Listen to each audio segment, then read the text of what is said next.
নমো ভগবতে বাসুদেবায়।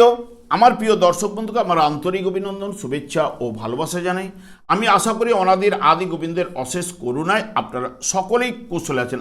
আজ আপনাদের কাছে যে গুরুত্বপূর্ণ বিষয়টি নিয়ে আলোচনা করতে চলেছি, শনিদেব রেবতী নক্ষত্রে প্রবেশ করতে চলেছে 17ই মে 2026 থেকে 9ই অক্টোবর 2026 পর্যন্ত রেবতী নক্ষত্রে অবস্থান করবে।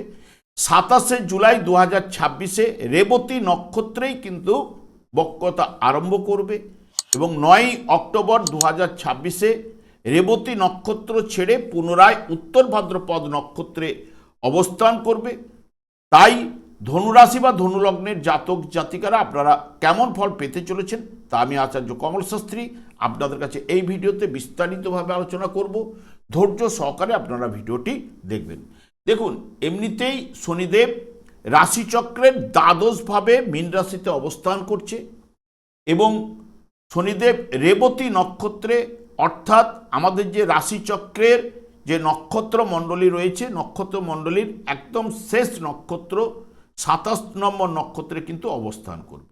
যা শনিদেব রাশিচক্রের কর্মভাবের অধিপতি গ্রহ, লাভভাবের অধিপতি গ্রহ এবং রেবতী নক্ষত্রটির অধিপতি গ্রহ যেহেতু বুধ হচ্ছে রাশিচক্রের তৃতীয় এবং ষষ্ঠ ভাবের অধিপতি গ্রহ হওয়ার কারণে কাজের জায়গায় ঘন ঘন পরিবর্তন আপনার ঘটতে পারে। কর্মের সুবাদে প্রচুর ভ্রমণ কিন্তু হতে পারে। হাতে ও ঘাড়ে আপনি ব্যথা অনুভব কিন্তু হতে পারে এবং জাতকের নার্ভের সংক্রান্ত একটু অসুবিধাও কিন্তু হতে পারে। তবে যাদের পুরনো কোনো নার্ভের সমস্যায় ভুগছেন তাদের নার্ভের সমস্যাটা বাড়তে পারে। গুরুত্বপূর্ণ কাগজপত্র কিন্তু আপনি হারিয়ে ফেলতে পারেন। তবে শনির সঙ্গে বুধের সম্পর্ক হচ্ছে শুভ সম্পর্ক এবং মিত্রকারক গ্রহ। শনির মিত্র হচ্ছে বুধ, বুধেরও মিত্রকারক গ্রহ হচ্ছে যেহেতু শনিদেব, এবং দুজনেই ধ্বংসজ্ঞাপক গ্রহ এবং এই দুজনের মধ্যে খুব মিত্রকারক এবং দাদু নাতির সম্পর্ক, যা জন্মকালীন এই শনি এবং বুধ যদি আপনার শুভ বলবান থাকলে জাতকের মধ্যে একটা ধীর স্থির, সাবধানী এবং ভালো বিচার শক্তি, উত্তম স্মৃতিশক্তি, চিন্তাশীল, বাস্তববোধ সম্পন্ন এবং অধ্যাবসায়ী, তার মধ্যে চঞ্চলতা সে মতো থাকবে না।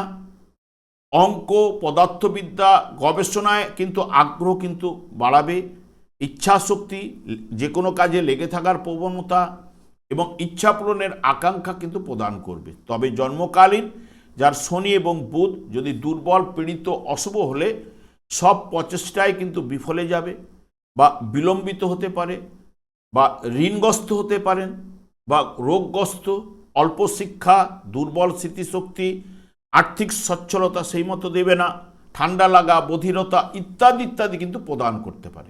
বর্তমানে দেখুন, ধনু রাশি বা ধনু লগ্নের জাতক জাতিকাদের ঠিক চতুর্থভাবে শনিদেবের অবস্থান এবং যে দ্বিতীয় মানে আপনাদের ক্ষেত্রে অর্থপতি গ্রহ এবং তৃতীয় ভাবের অধিপতি গ্রহ শনিদেব ঠিক ষষ্ঠ ভাবের উপর পূর্ণ দৃষ্টি দেবে, আপনাদের কর্মভাবের উপরে পূর্ণ দৃষ্টি দেবে এবং রাশি ভাবের উপরে পূর্ণ দৃষ্টি দেবে। শনি যেহেতু রেবতী নক্ষত্রে থাকায় এবং রেবতী নক্ষত্রের অধিপতি গ্রহ যেহেতু বুধ হচ্ছে আপনাদের ক্ষেত্রে সপ্তম এবং কর্মভাবের অধিপতি গ্রহ, যা চতুর্থ ভাব সাধারণত আমরা বিদ্যা, মাতা, সুখ, গৃহ, মাতৃসুখ, যানবাহন, জায়গা সম্পত্তি, এখানে গুপ্তধন, রক্ত সঞ্চালন, জীবনের শেষ অবস্থারও বিচার কিন্তু এই চতুর্থ ভাব থেকে কিন্তু করা হয়ে থাকে। এবং যেহেতু শনিদেব আপনাদের চতুর্থ ভাবে সুখের জায়গায় অবস্থান করছে এবং রেবতী নক্ষত্রে যে কোনো বিষয়ে সমাপ্তি এবং নতুন কিছু করার ইঙ্গিত কিন্তু প্রদান করে থাকে। শনি রেবতী নক্ষত্রে এই অবস্থান আপনার জীবনধারা এবং মানসিক শান্তি এবং কর্মজীবনে গভীর প্রভাব কিন্তু ফেলবেই। রেবতী হলো একটি অত্যন্ত সংবেদনশীল ও জলতত্ত্বের নক্ষত্র, তাই আপনার মনের মধ্যে এক ধরনের মানসিক অস্থিরতা ও একাকিত্ব কাজ করতে পারে। পুরনো কোনো স্মৃতি আপনাকে তাড়া কিন্তু করতে পারে। পরিবারে এবং বিশেষ করে মায়ের স্বাস্থ্যের প্রতি অতিরিক্ত মনোযোগ কিন্তু আপনাকে দিতে হবে এবং পারিবারিক ক্ষেত্রে কিছু বাড়তি দায়িত্ব আপনার কাঁধে কিন্তু এসে পড়তে পারে, যা আপনাকে কিছুটা ক্লান্ত করতে পারে। বাড়ি ঘর মেরামতি বা স্থাবর সম্পত্তি সংক্রান্ত কোনো সিদ্ধান্ত নেওয়ার সময় আপনি একদমই তাড়াহুড়ো করবেন না। এই সময় কোনো সম্পত্তি নিয়ে বিবাদে না জড়ানোই কিন্তু শ্রেয় হয়ে উঠবে। কর্মক্ষেত্রে দায়িত্বের চাপ কিন্তু বাড়বে, তবে শনি বুধের এই শক্তির মিলনে আপনার বর্তমান কাজের লক্ষ্য নিয়ে মনে প্রশ্ন জাগতে পারে। নতুন কোনো পেশাগত সিদ্ধান্ত নেওয়ার কথাও আপনি ভাবতে পারেন। কাজের জায়গায় পরিবর্তনও আপনার কিন্তু ঘটতে পারে। যেহেতু রেবতী নক্ষত্রের সমাপ্তি এবং দূরবর্তী যাত্রার কারক, তাই যারা আমদানি ও রপ্তানি ব্যবসার সাথে যুক্ত তাদের জন্য এই সময়টি অত্যন্ত শুভ হবে এবং বিদেশ সংক্রান্ত আটকে থাকা কাজে এই সময় কিন্তু আপনার গতি পেতে পারেন। কর্মক্ষেত্রে সহকর্মী বা উচ্চপদস্থ কর্মকর্তাদের সাথে কথা বলার সময় আপনি যদি সংযম বজায় রাখুন, শনি এখানে কাজের ফলাফল কিছুটা ধীর গতি দিতে পারে, তাই তাড়াহুড়ো করলে আপনারই কিন্তু লোকসান হওয়ার সম্ভাবনাও কিন্তু প্রদান করতে পারে। পারিবারিক সুখ স্বাচ্ছন্দ্য, বাড়ি ও গাড়ির পেছনে হঠাৎ কিছু খরচও কিন্তু আপনার হতে পারে। কোনো হঠকারী বিনিয়োগে থেকে দূরে থাকুন। এই সময় আর্থিক লেনদেনের ক্ষেত্রেও আপনাকে কিন্তু একটু সতর্কতাভাবে চলতে পারলে আপনার ক্ষেত্রে ভালো। তবে পায়ের পাতা চোট আঘাত লাগার সম্ভাবনা থাকছে। আধ্যাত্মিক চেতনার বিকাশ কিন্তু আপনার ঘটতে পারে। পারিবারিক জীবনে আনন্দ লাভ ও স্বামী স্ত্রীর মধ্যে নিবিড় ভালোবাসা, অতিরিক্ত উপার্জনও কিন্তু আপনাদের ঘটাতে পারে।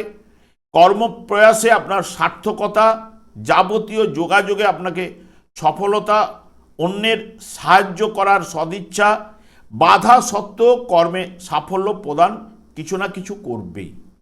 এবং আমি বারবার একটা কথাই বলে যাই, শনিদেবকে সন্তুষ্ট করার কথা বলেই যাই, কারণ শনিদেবের উপর ভাগ্য বিধাতা কর্মফল প্রদান, দণ্ডদান কিন্তু ন্যস্তভার করে রেখেছে।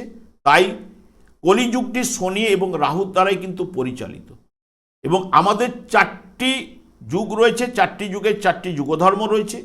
কলিযুগের যুগধর্ম হচ্ছে হরে কৃষ্ণ মহামন্ত্র এবং এই হরেকৃষ্ণ মহামন্ত্র দিনরাত্রি জপ করার কারণেই ওনার স্ত্রীর দ্বারা উনি অভিশাপপ্রাপ্ত, কারণ সংসারের প্রতি দায়িত্ব বোধ না থাকার কারণেই শনিদেবকে ওনার স্ত্রী অভিশাপ দিয়েছিলেন। যার দিকে দৃষ্টিপাত করবে তার দিকেই কুপ্রভাব বা কুনজর কিন্তু উঠে আসবে।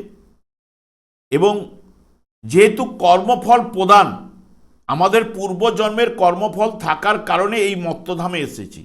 যতই বড় ধনী লোকই হোক না কেন, কিছু না কিছু অশুভ প্রভাব প্রত্যেক জাতক জাতিকাকে কিন্তু ভোগ করতে বাধ্য। তাই এই অশুভ প্রভাবকে আপনি যদি হ্রাস বৃদ্ধি ঘটাতে চান, ভাগ্যের পরিবর্তন যদি কিছু না কিছু আনতে চান, তাহলে কলিযুগে যুগধর্ম হরেকৃষ্ণ মহামন্ত্র জপ করুন। কারণ গোলক বৃন্দাবন থেকে শ্রীচৈতন্য মহাপ্রভু জীবেদের উদ্ধার করার জন্যই কিন্তু পদার্পণ করে গেছে। যখনই আপনি এই নাম জপ করবেন এবং তার সঙ্গে সঙ্গে গীতার যে কোনো একটি শ্লোক পাঠ করার চেষ্টা করুন দিনান্তে। যাদের দীর্ঘ সময় রয়েছে ভাগবত নিয়ে আলোচনা করুন। শুধু শনিদেব একাই নন, অন্যান্য গ্রহগুলোও কিন্তু আপনার হয়ে কিন্তু শুভ ফল প্রদান করবে। আপনার ভাগ্যের পরিবর্তন, অশুভ প্রভাব কিন্তু হ্রাস বৃদ্ধি ঘটাতে পারে। তাই আমি হরেকৃষ্ণ মহামন্ত্র জপ করার কথা বারবার বলে যাই। আমি আর দীর্ঘায়িত না করে, আমি আচার্য কমল শাস্ত্রী প্রত্যেক বুধবার এবং শুক্রবার সন্ধ্যে 8:30 এই ইউটিউব চ্যানেলে লাইভ অনুষ্ঠান করে থাকি। ঠিক ওই সময় আমাকে ফোন করলে আপনারা নিজেদের ভাগ্য বিষয়ে জানতে পারবেন। তাছাড়া বিভিন্ন ধরনের ভিডিও আপলোড করে থাকি, সেগুলি পাওয়ার জন্য আমার চ্যানেলকে সাবস্ক্রাইব করে বেল আইকনে ক্লিক করে রাখুন। যখন আমি লাইভ অনুষ্ঠান বা যে কোনো ভিডিও আপলোড করলে আপনাদের নোটিফিকেশন পৌঁছে যাবে। আমি অনাদির আদি গোবিন্দের কাছে প্রার্থনা করি আপনারা ভালো থাকুন, সুস্থ থাকুন, আনন্দে থাকুন। আজ এই পর্যন্ত, পরের ভিডিও দেখা হচ্ছে। নমস্কার।